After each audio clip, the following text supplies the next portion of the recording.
Hey, what's up, guys? Welcome today to the Crush Card Cup part 6. I'm in my round 6 of the entire tournament, and here I have a really interesting match I'm about to show you guys. So I'm currently piloting Lightsworn Eldlich. My variant that I've been playing for a while now, and a variant that I truly enjoy. I love the fact that you can mill random cards and hit and those mills can really increase the power ceiling of your deck.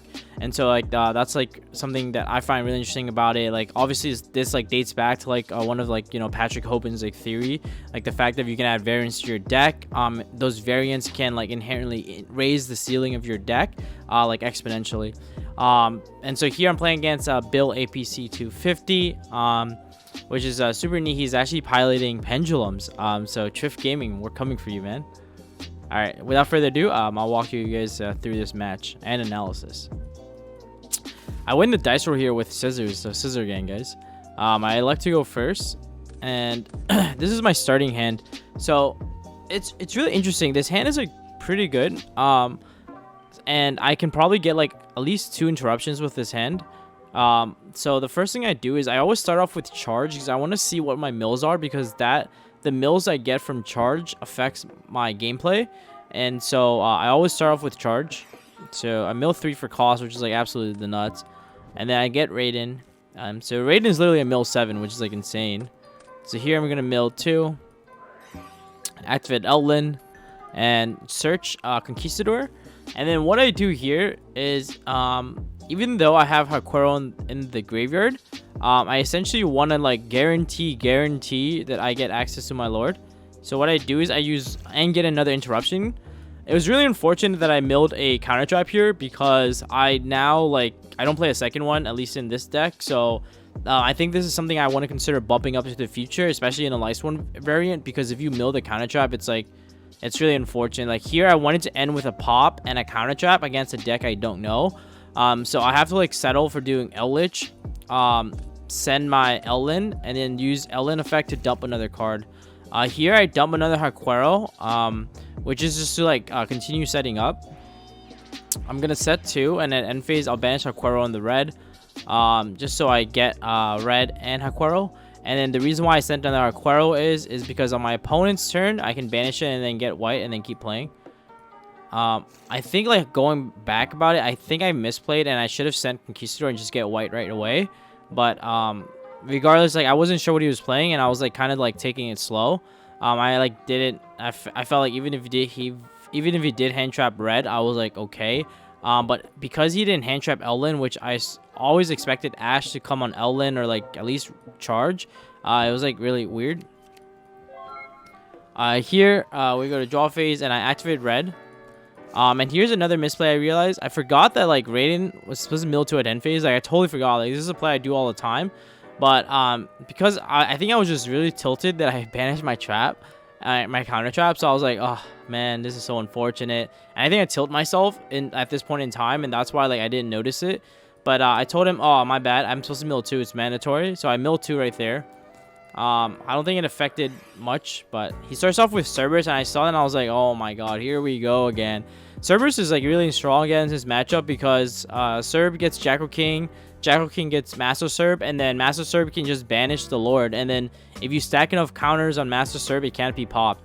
So Master Cerb is a 1 card baiting my pop, and I didn't want to lose my pop and pop it and pop that Master Cerb early. So here I let him go into Jackal King.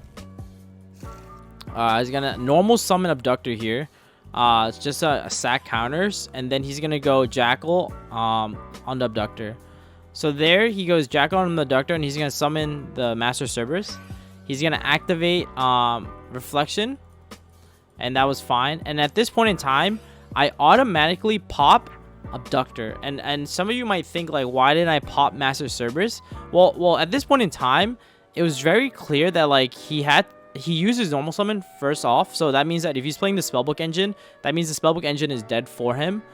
Secondly, because he's trying to clearly stack 3 counters on Abductor, that means that he's trying to get access to souls to draw more cards. Like, I didn't see any draw cards being dropped, so I thought that, like, at this point in time, he's trying to, like, fetch for souls and, like, continue playing, and I was really afraid of that because Master Serb is also locking him from his extra monster zone.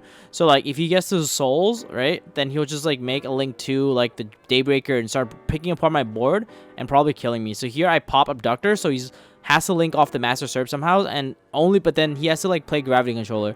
So I don't know if he was. So I pop Abductor so he doesn't get the plus, and it also forces him to activate another Pendulum card or a spell card so that it can get 4 a Master Serb to banish my Golden Lord. Here he's gonna activate Jackal King, and I knew at this point in time he, like, literally he had to break. He had to, like, break. So I was like, okay, I felt really good about this position. He's gonna get enough counters now on the Master Serb and the Reflection. So he's gonna do Chainlink 1 Serb, and then I'm gonna do Chainlink 2 Guardian. The reason why I do that is because I want Master Serb to go to 0, and so that Master Serb doesn't gain an attack. And because Guardian says that it makes the attack 0, this is, like, now a permanent. It's now permanently 0.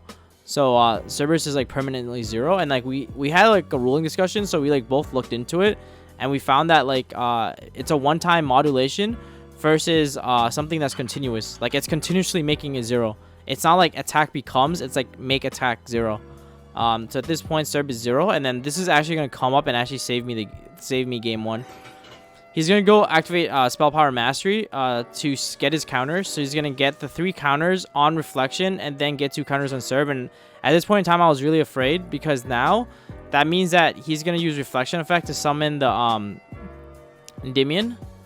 And I was like, oh man, this is, like, so unfortunate. And now he's going to bounce his Endymion back to his hand, which is smart because he can, like, stack enough counters to, like, blow up my whole board.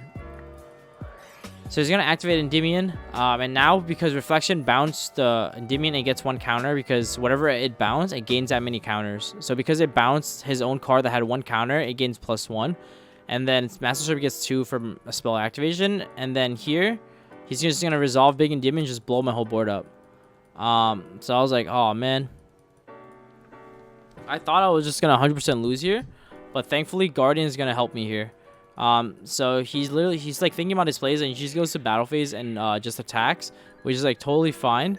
And then now at this point in time he goes to main phase 2, and he said he's missing an extra deck monster. I wasn't sure what he meant by that, and I can't really see his extra deck from here, but he went into, like, Vortex Dragon, and he decided to, like, link it off, but then he quickly went back and realized that, like, he, like, didn't mean to do that. Like, it was and I was like, okay, sure, that's fine. You can, like, take back that play. Like, I didn't mind. So he just, like, resummon the cards. And then he's going to pass on all of this. We'll see later here that he has Metalfoes Fusion, but I obviously didn't know that at the time. And then at end phase, I'll banish my Haquero, the one that I saved, which actually comes up here to set the white. So in draw phase, standby, I drew into the white, which is, like, really bad.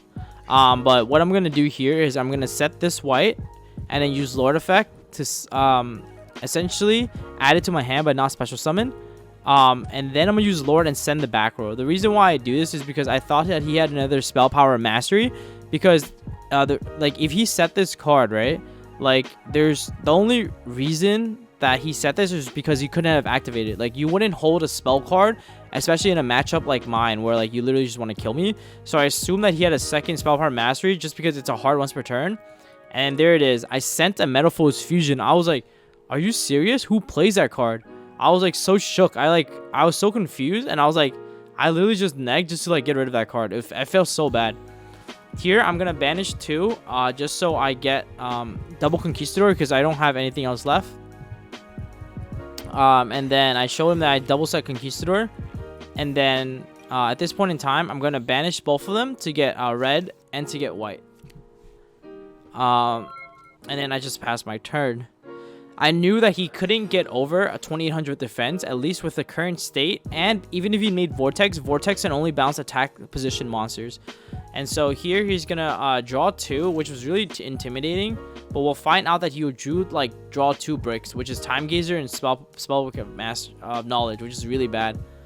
So he's gonna normal summon Time Gazer, and at this point I thought like Daco King isn't live, but I'm immediately gonna just pop the Time Gazer because I feel like he was trying to make a Link 3, which is Celine, and then like literally just play from there. But I don't want him to play because Celine will get him access to like Reflection and Endymion as well. So I automatically pop Time Gazer on summon just so he doesn't get to Link, because if he didn't Link it the turn before, that means like his cards are just useless. He turns Master Serb to defense, which is actually smart because the following turn I can make chains and then just kill him if he didn't. He attacks the Conquistador, and then at end phase I'll activate white to reborn my lord. And then yep, set another black, and I draw into an Ash, which is like decent. So at this point in time I had to figure out a way to like break his board, and it was like not easy. So the first thing I do is I just pop the Jackal King, and that's because I don't want him to have any scales. I just don't want him to have like any like follow-up, because he like, I'm assuming the card in his hand is like dead, or like he would have activated it. But I still don't know what the last card was. So here then I make Lord Lambda, and then I use Lord effect, and what I'm gonna do here is I'm gonna make Unicorn. And it's important I make Unicorn here and give up my Ash Blossom just because I don't want to trigger Absolute. So and then I can beat over Master Serb and just attack him for 2200. And so like he would have to like top deck something crazy to like actually come back into the game. So here he draws into Master Endymion, and he literally can't do anything. So he just passes to me, and then I'm just gonna Lord and then just go to battle phase, and then this should just let me take game 1 from here.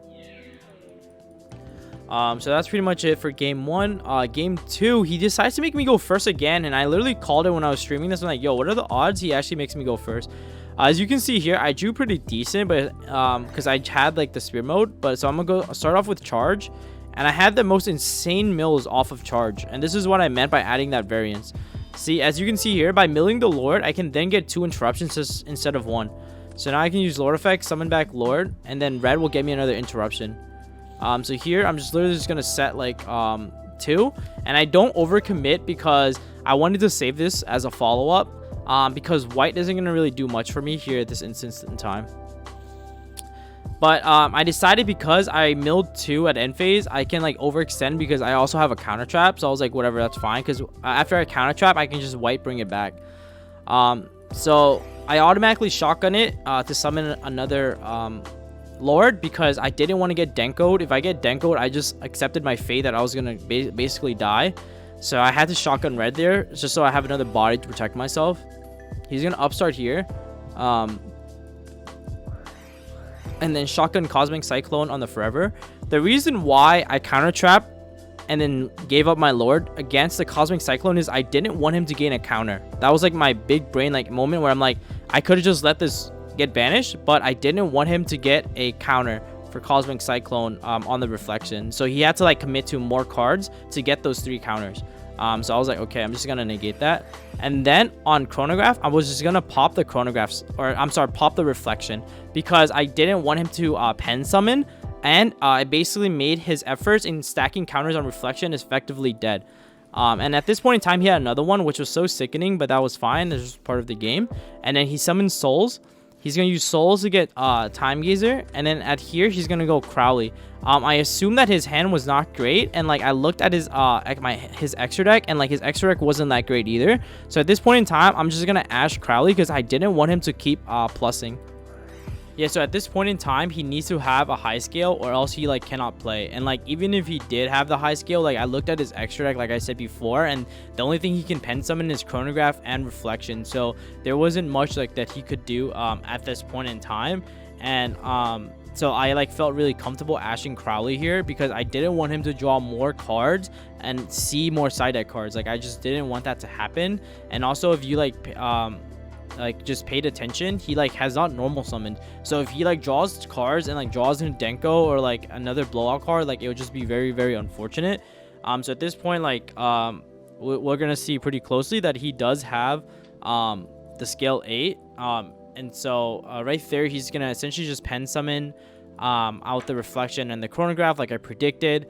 He's gonna make the Celine here gain a lot of counters, and this is why Reflection is so I'm sorry, Celine is so good with Endymion, because if you can just make Celine, you just basically automatically resolve big Endymion, or like you can like attempt to try and resolve Endymion. And all the spells in my graveyard essentially just plus him again at this point in time. He's gonna essentially do Celine, Reborn the Endymion. He's gonna make Vortex here, and then he's gonna make Cross Sheep. This is the cute tech that I saw that like Triff was doing too, and I assume he watched Triff too, just because like that was a play that I saw Triff like literally do when watching one of his videos, and it was insane. So what is he gonna do? Summon Vortex, which would trigger Chainlink 1, Cross Sheep, Chainlink 2, Vortex. Vortex would bounce straight into the hand, and then Cross Sheep would Reborn Souls, because Souls is the spellcaster. You can make another Celine here, and Celine is not a hard once per turn. It's soft, so that means that you'll get the counters again, and then you'll remove all the counters to summon like big Endymion and just blow up my whole board. But thankfully, because my Endymion was my Eldlich was summoned from the grave, it's protected, and so he has no choice but to pass on this board. Which is like still very intimidating. It's like essentially like 2 negates, and I mean, it's a very simplified game state, but because I have the spear mode in hand, I just spear mode him, and then yeah, at that point I just get rid of all his resources, and he only has Reflection Knife, so he has to top deck a scale. But because I have red in my graveyard, I'm basically guaranteed Conquistador to pop the Reflection, which means that he would not have access to like there's just no way for him to like come back at this point in time. I also like have used as if you look and count, I've used double Quarrel and double Conquistador already, just because I was milling, and so I like really like sped up the rate that I was using my cards. But it was, I think, quite necessary for a match like Endymion, where like they literally kill you if you don't set up proper barricades to like protect yourself.